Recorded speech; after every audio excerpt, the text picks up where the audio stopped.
Chers frères et sœurs, bonjour. Nous célébrons le 3e dimanche du temps de Pâques. Jésus est ressuscité. Oui, il est vraiment ressuscité.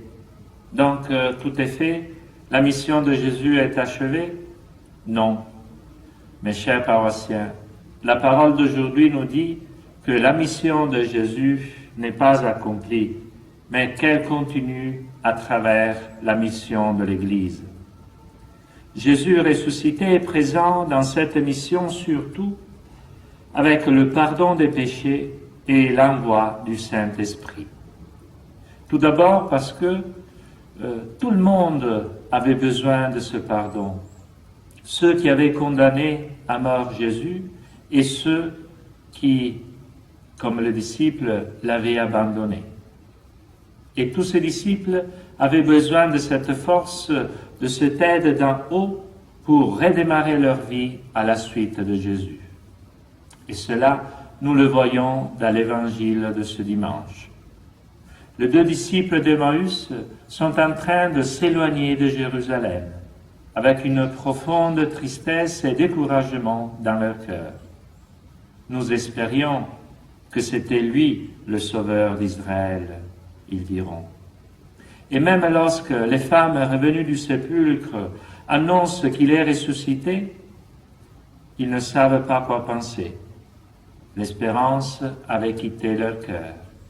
Et ces sentiments sont tellement forts en eux que lorsque Jésus ressuscité s'approche d'eux, ils ne le reconnaissent pas. Eux qui l'avaient vu et écouté énormément de fois.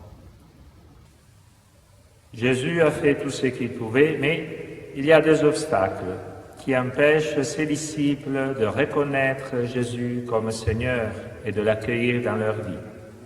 Leur manque d'intelligence, dans le sens de savoir lire dedans les événements et les situations de la vie avec un regard de foi, et la dureté de leur cœur.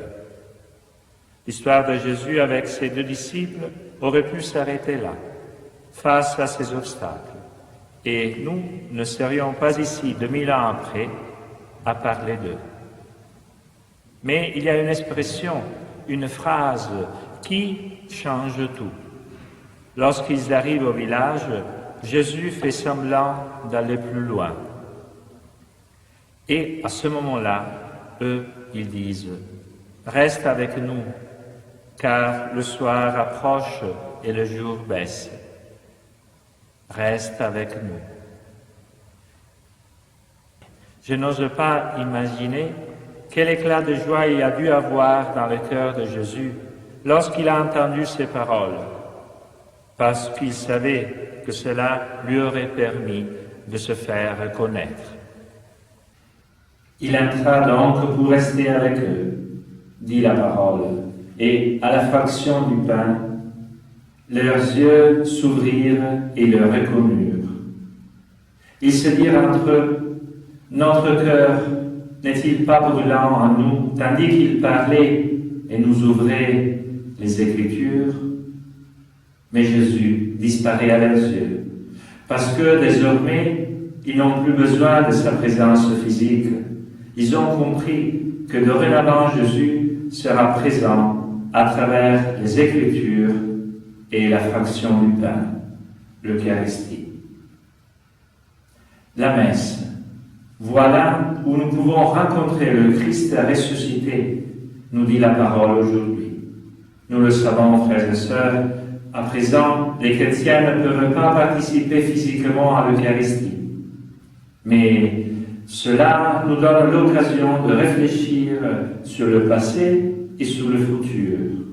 Le passé.